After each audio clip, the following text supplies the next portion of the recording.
Yo, do you think the smoke haze is like on camera right now? Nah, they don't know. Well, now they know. Well, because full transparency, like I just had to get out of the studio, bro. Mm-hmm. I can't do it anymore. We just did an interview, and they're smoking. They're smoking bud. It's the music industry. It's Atlanta. It happens. Yeah, we just did an interview with 24 Hours. Like, drop the fucking name. Well, you know, let's keeping it. This is going to be out before then. Exactly. Okay. That's why I want to get everyone excited about the fact that we just did an interview with 24 Hours. But your point is that you're now the old head that can't even be in the room with smoke anymore. Yeah, like, I mean, I've had my, heyday of smoking, and I hate how I get. But literally, when there's like, the guest is smoking, the people off camera are all smoking, and they're smoking fat fucking doinkers, Big right? ones. Like Gorilla fingers. big sticks. Yes. Like I had to step outside for sure. Yeah. Like, and I got to drink. This is like, definitely my second, third water at this point. I mean, I need to stay hydrated at this point. Like, Yeah. I hate that I've become that guy, man. Me too. Hate that for you. I'm on the way to that, I'm sure, because I smoke less and less than ever. But I could definitely still be in the room. But I do like see myself creeping toward where you are now. Yeah, like I definitely I'm comfortable being the guy that doesn't smoke, right? When people are like, smoking and then they, try and pass you, like, no, man, like I don't smoke. I don't mind that. I don't like that I get like anxious and or like it affects me just being around a ton of it, like in a closed space. And you're already an anxious person, so It's not good for me, it's man. a bad recipe. That's where like, Weed and I just had to part ways. Yeah, how did you even do it before? Oh my God. People that smokes either say that like it makes them more anxious or obviously that it does like chill them out. Mm-hmm. And I just was the guy that it chilled me the fuck out. Like I was so high strung normally, right? Like you all know me at this point that are, tapped into the pod. Y'all know what the fuck's going on. Yeah. Like I'm, an energetic, like upbeat kind of guy just naturally. Yep. I get that from my mom. Like she's the, lady that'll run up on you and talk to a stranger for an hour type of gal, right? And so, I get that from her. So weed was just what I used to like chill the fuck out. Yeah. And now it does the opposite. Huh. Just where, a switch flipped. Yeah, and I always made fun of the people like me where they would be like, I just get anxious and like I don't like the way it makes me feel. Oh man, irony has slapped you in the face with its giant dick. I fucking hated those people, bro. So like everyone throws shade at me. I hate that I'm like this, so like you can hate on me too. Like that's completely fine. I thought it was super corny that you had to walk outside for sure. But I get it. Like it kind of at the same time, but also I hate it. It sucks. What are we here to talk about, Henry? Today we are here to talk about a burning question on every independent artist's mind, maybe, or you've at least considered it. We dropped some interviews backstage at the Beer and Tacos show, reunion show, at the end of last year. One of them being with the infamous Ray Daniels. Is infamous a good word for him, maybe? He's definitely got a lot to say. He's got takes. Hot takes. Spicy, hot, boiling takes. Yes. And the interview was really fine. It wasn't even anything crazy, but he did drop at the end that it doesn't take money to blow up as an artist. He said basically that if someone is approaching you, telling you you need money, they're trying to sign you or get some money out of you, or they're trying to convince you that you need it for their own benefit, essentially. And it sparked, we made a clip of it, and it sparked a big debate. And we're here to kind of dive deeper into that. You've accumulated some things to say, I think, on the topic. Yeah, I think my biggest point around the whole, like, does it take money to blow up in music? How much money do you need to blow up? Blah, blah, blah. Like, that's just a recurring debate and, like, a recurring question, I feel like. And to Ray's point, there's a lot of bad apples out there, to be honest, that are ruining the fucking game for everyone by claiming it takes X amount of dollars and that then they're charging you X amount of dollars to be on their platform or to get your music reviewed. And there's just all these fucking people out there. Ray is definitely not 100% wrong at all. No. He might even be more right than wrong. Exactly. So I think that, what I have an issue with and what this episode is really going to dive into is the excuse that artists use being money, right? That's when you see it the most. That's when I hate it, right? Is that, oh, I would have blown up if I had a bigger budget. Oh, if I only had money behind me, I'd blow up. I'd be out of here, et cetera, et cetera. Like, that is the problem that I think a lot of these artists have, just from my experience, right? Like, we've talked to a bunch and we've just seen a bunch. When you start, blaming other things for, like, why you haven't gotten to a certain level, we know firsthand a kid out of fucking Covington, Georgia, East Rich, broke as fuck, had no money behind him. We saw him build a fan base to now obviously like live off of music majority, right? Yep. Like, I mean, he's one example of it being possible. So I think that what I really want to do is not even debate, like, does it take money? Does it not take money? Even though, like, that's the question that we're talking about. I want to just dive into, if you're broke as fuck, which most of you are, what can you be doing? Like, what are the things that you can actually take into your own hands? Like, what can you take control of and own up to as far as like what you can be doing every day without spending a fucking budget? Your right? goal is to shut down everyone that tries to use money as the reason they haven't blown up. At least to get to a certain level, Yeah. right? To build a core fan base that then will get you the money. Yeah. Labels are running analytics. They basically only care about the numbers at this point. So we hear that time and time again, like, how's your social media look? Oh, yeah, you're talented, but how's the social media look? How you streaming? How you streaming? How's your monthly listeners? How's your TikTok going? Yep. YouTube watch hours this month. How you doing? Exactly. And so I think that there's a lot of things you could be doing that don't require more money than you're spending on a fucking eighth of weed or, you know, a new pair of jeans or You've hated on sneakers. weed twice this episode so far, so just God, tread lightly. we've lost so many of our core fans. I need to like hit a bowl on this episode to bring them back. Eighth of crack, whatever your fancy is. I don't know if, okay. Wow. We don't have crackheads as our... Took it farther. Yeah. Does crack come in eighths? I haven't bought it in a while, Henry. No, but just basically... Wait, does crack even exist anymore? Are there like crack dealers? Are people smoking crack? If you smoke crack, leave a comment on this. No, this will be the most comments we've ever gotten on this episode. Apparently we have a rabid crackhead fan base. Yeah. Jesus. Okay. We skew crack. We skew crackhead for sure. All right. So basically, these are a few things that, you know, through talking to people in the industry that, you know, we've seen done that don't require some like significant amount of money, right? Like don't really require a budget. Okay. So the first thing is structure your deals creatively, right? So if you're an artist specifically, because that's, you know, kind of what we're targeted around, the traditional way, if you do have a budget, to pay people that are a part of your creative process, whether it's producers, engineers, videographers, etc. The traditional way is to, you know, maybe pay them some sort of work for hire or an advance and then give them, you know, maybe percentages of publishing, etc., right? What we want you thinking about is truly building with these people, giving them a stake in what it is that you're trying to build. Right. And if they believe in you, and trust me, there's tons of people out there that will do work off of the belief in the artist that they get to work with. And for honestly selfish reasons, like building up their own resume, etc., you can find these people. There's creatives within every little part of the equation here that are willing to do things in the beginning stages for free up front and just for like back end percentages. It might take some digging. You got to do some work, you know, to get there. It's not just going to happen automatically. You know what I mean? But those people do exist. And yeah, you know, people love to be creative with their art, but it's like maybe be creative with your business as well. A lot of artists don't want to touch the business or get involved with the business, but we just talked 24 hours and we broke down, you know, at least having a basic understanding of the business, right? And how important that is. And once you do understand it, then you can kind of get creative with it and you can make it beneficial for people.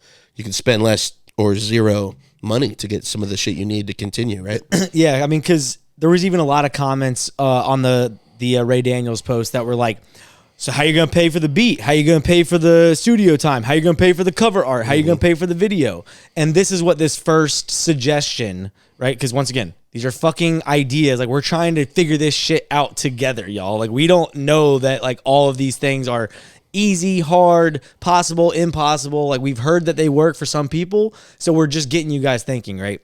I think that structuring those deals more creatively, to your point, is really what can allow you to work with talented people, honestly, that just haven't gotten their big break either, where they're willing to do this shit on the strength and like just make it make sense of like, if this works, you're going to have a piece of the pie. You know what I mean? Even just bartering things. Like maybe you have another skill that is beneficial to someone else that has a skill that you need, and you trade skills. You know what I mean? That's always a beautiful thing. Maybe you know someone that can help them with something that you don't do, right? Like you build a connection with them and you bring someone else in to help them with something they got going on. Yep. So yeah, that's definitely, I think, very underrated.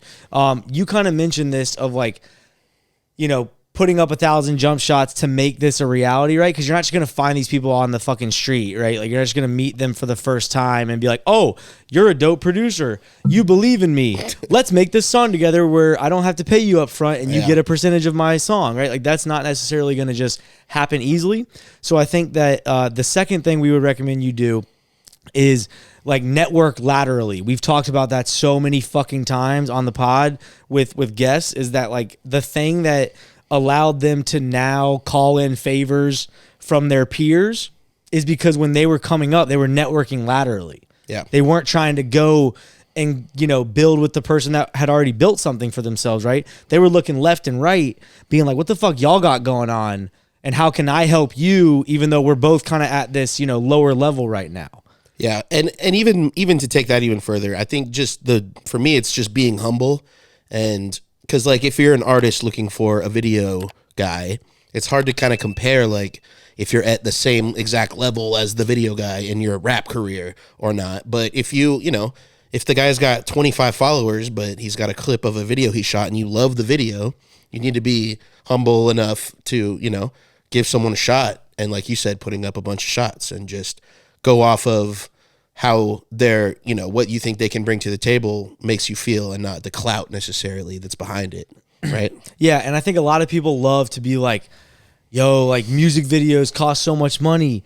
Bro, we've seen firsthand some creative ass music videos that were shot on iPhone or shot with some very basic camera. Yes. And you didn't pay for the location. You didn't pay for props. You didn't pay for a big studio production. You didn't pay for lighting. You used the fucking sun, right? Like, there's just so many things you can do for free. I think it was, I don't know who said this, but basically the basis of the core basis of any idea should be free. Right. And then any money that you spend on top of that should just be extra. Exactly. Right? Yeah. You should think of a version. So if you're coming up with a music video, the money idea, shouldn't make it dope. No. Yeah. Exactly. Once again, if people have money, by all means, you can make it dope. Mm-hmm. We're talking to y'all who are trying to figure out, does money, is money a requirement to blow up? And if you don't have any, what the fuck can you be doing to, reach a certain level with your artistry? You know what I mean? And you need visuals no matter fucking what. But if you got a phone with a camera on it and a creative brain, you can make it happen for sure. Yeah. I mean, I'm just going to use us as an example. We have had artists pull up to an event that we, put on, didn't pay anyone. Yeah. Right? And like, that's not to, call us cheap, call us what you want. We weren't making any money off of the event. Yeah. We actually lost money, I'm pretty sure, on the event when it came down to it. Right? Like putting together all the stuff. Right? So that's not to say that like we didn't want to pay the artist. It's that just given the event we were putting on, we pulled in favors because once again, what had we done? We had them on the pod. Right? Like that was valuable for them. So I'm telling you that like when it comes to this networking laterally and like structuring your deals creatively, like it's possible. Like you can do it. A fucking artist, guest of ours, Suave, just called in a favor for me to be in his music video. It was like an hour away. I was in it for 5 seconds. What'd you do, by the way? I skateboarded. He stole my skateboard, and I ran away. All within about 10 seconds. Still sounds better than I couldn't make it, but apparently my role was to get tied up. So yeah, the firm requirement, really why I think he needed me the most and Henry, it was just be white in a white neighborhood, straight up. So we had the relationship and the white skin. So it's the perfect storm. It was amazing. It worked out. The stars aligned. Yeah, for sure. Yeah, but that's an example, right? It's like you never know what the fuck someone might need, and then if I need Suave on something, the homie's gonna pull through. Yeah. Like he's gonna remember that I drove an hour to be in his music video for 5 seconds, essentially, right? Yep. And then drove an hour back to my house. You know what I mean? Mm-hmm. And of course, he didn't pay me. Yeah. Right? Like he didn't. Wait, you didn't get the bag? No. You get that bag? No, sorry. You need a manager. Yeah, no, for sure. So the third one, and there's basically like 4 things I wrote down. The third one is organic content, right? Easy example. Easy. Everyone knows what the fuck's going on TikTok right now. What's going on YouTube Shorts, even long form. Everyone knows what's going on Twitch right now. There's live streaming, there's short form, there's long form, and what do all these platforms have in common, Ben? It costs this much to make an account. You know what I mean? And people love to hate the platforms and hate on the algorithm. And it's literally free. You're not paying them anything to be there. And you're to find fans. Free exposure. It's like, hello. Do you kind of have to play the game, though, and make content that... Make good content? Yeah. Make content that they want to push to more people because more people liked it? Yes. You have to play the game, though. Maybe you have like a beautiful video. The making good content game. Yeah, well, it's...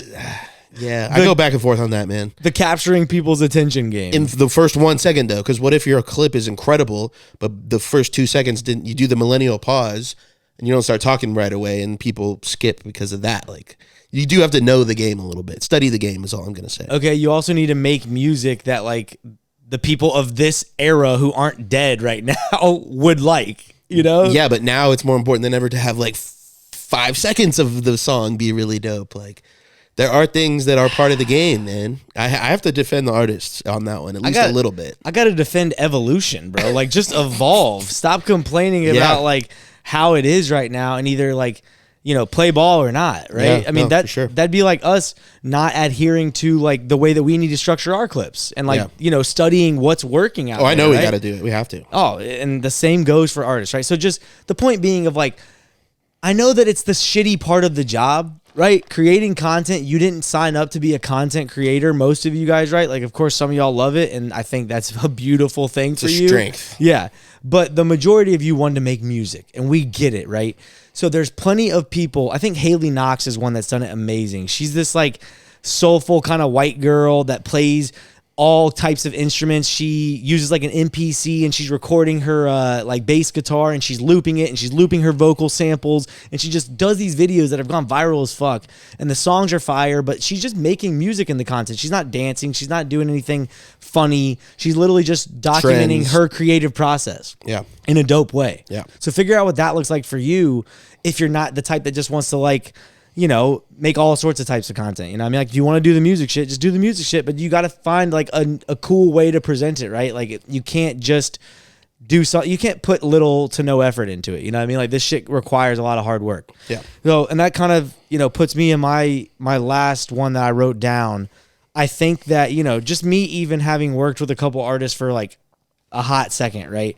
I think that putting in the work, there's a lot of things that require shit tons of work, meaning like, hours and hours of just the bullshit, like administrative and just not fun things. Learning things. Yeah, like educating yourself on marketing and content, hitting up potential YouTubers to make music for them, hitting up playlists yourself, like directly, not just paying like $5 to get 1,000 streams, like, not doing that, but like putting in the actual work. I think that if you have the luxury of time, even though you don't have the luxury of money and budget, you'd be surprised as to like how much you can do just by putting in the work. A lot of artists, I think every artist probably, at least at some point in the beginning, thought that the life of a famous musician was just so easy, just in the studio making music, just vibing every day and chilling, and it's just not the reality anymore. I don't know if it ever was. I think it was probably more of that like pre-internet, pre-social media for sure. Yeah, but weren't those people like flying here to do a radio show? Like, no, for sure. They had to work. Interview here, video shoot here. They had to do other things. Yeah, I'd say it's different. It's work. It's a job. Like, there's no just easy career, even though it can look like that on social media. If you want to get to that level, it takes the heart and it takes the hard work, and people don't want to hear that, man. It's tough. Yeah, I think even just mentioning the radio thing, right? Most of our audience who are like trying to figure this shit out, they would think like, oh my God, I'd be so fucking stoked to do a radio interview. Hot 107.9, 99.7 in New York, like, call me the fuck up, right? But dude, when you have to do one of those a day, and for every city on your tour, saying the same fucking thing, answering the same fucking questions, waking up bright bright and early because they need you in the station by 7 a.m., whatever the fuck. I mean, you're not going to love it then, right? And so you're just at a different stage of like what the hard work looks like.